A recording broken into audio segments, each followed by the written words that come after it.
I think the reunited Linkin Park made the perfect choice in picking Emily Armstrong as their singer going forward. The best thing about Emily Armstrong is that she has this rock and roll sensibility that Chester always brought to the band. It's a certain excitement that Linkin Park obviously needs.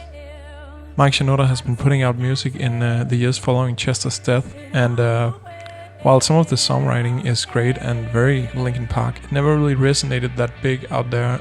And I think it's because while Mike is a great songwriter and a great counterpoint to Chester or Emily, he also needs this rock and roll, emotional, ferocious element to spice everything up and to give it a bit of an edge. I think one of the things that always worked for Linkin Park was that Chester actually came from the grunge scene in the 90s, and he could bring this rock and roll sensibility to a band that was a lot more experimental and electronic, and I think Emily Armstrong provides the same thing for Linkin Park.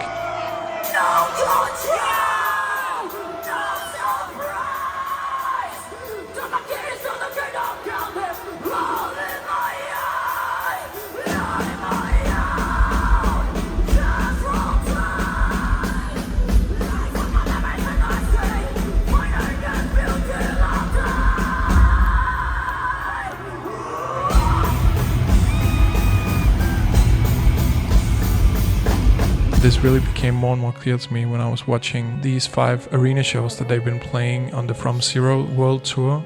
And, not just basing my opinion on a live stream that was obviously gonna be absolutely nerve-wracking and in that way affecting Emily's performance. Even though I think she did a great job, all things considered, but the mix wasn't really helping them so much. It was very vocal heavy and there was no overdubs. It was just, I'd say, a very ballsy move to just go out like that. But watching these arena shows and letting her find her feet and seeing her get more and more comfortable on stage really proved that she has this wild, exciting element that the band needed. That goes both for her voice but also her stage performance. There is an unpredictability in how she delivers her vocal lines or in her stage antics. She takes chances, and you'll see her jumping on the drum riser, and you'll see her take Joe's camera and run around with it and filming herself singing. But she also changes up lines and improvises a lot, like on the bridges or extended outros of songs. She'll sing different things from night to night. And that just shows me that she's the kind of artist that does not get stuck in patterns, but keeps having this exciting and unpredictable energy. And one of the things that struck me is that the passion and the dynamics of her voice weren't a technical crutch. Some people sing in a way where it's very powerful or very... like they can sing a lot of notes, they can sing it really loud, or they can sing it really, difficult parts that are fast or have a texture or whatever. And some people, like, even if you look at YouTube videos, people like learn how to scream. Like there's so many different types of screams. You can learn them all, blah, blah, blah. And I listen to that stuff and it feels like music academics to me in a way. Like it feels like you're learning technique, but if you don't have a soul behind it, you're putting it in a box in a way, aren't you? If I don't believe, if you don't have a reason to be doing it, then I don't believe it. If you're just doing it as a technique, then it falls flat for me almost always. And her singing, just the way she approaches, the way she sings, always felt like the complete opposite to me. It's like the passion was the driver, and the style was a function of. It was the vehicle that got it out of her system. And I always loved that.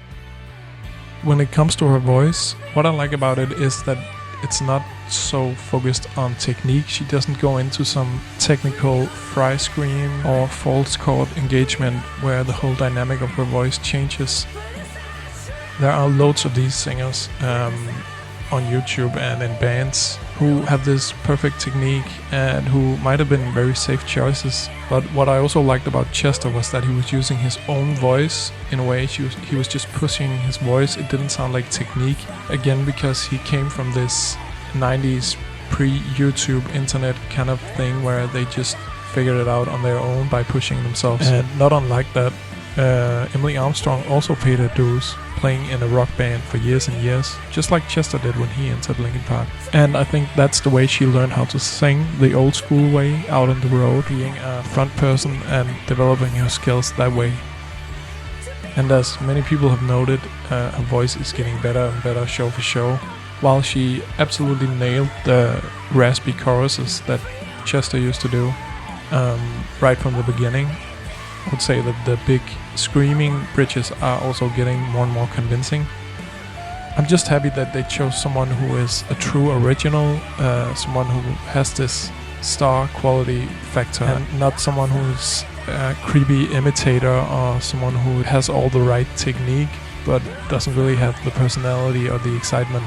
That's also why I think it's a really bold choice to go with Emily Armstrong, because they could have picked someone who would be like boringly perfect every night on stage. Chester certainly wasn't, but from what I've gathered, many of the biggest and most legendary rock singers and my personal favorites are the ones that are not perfect, but they are unpredictable, exciting, and they know how to connect emotionally.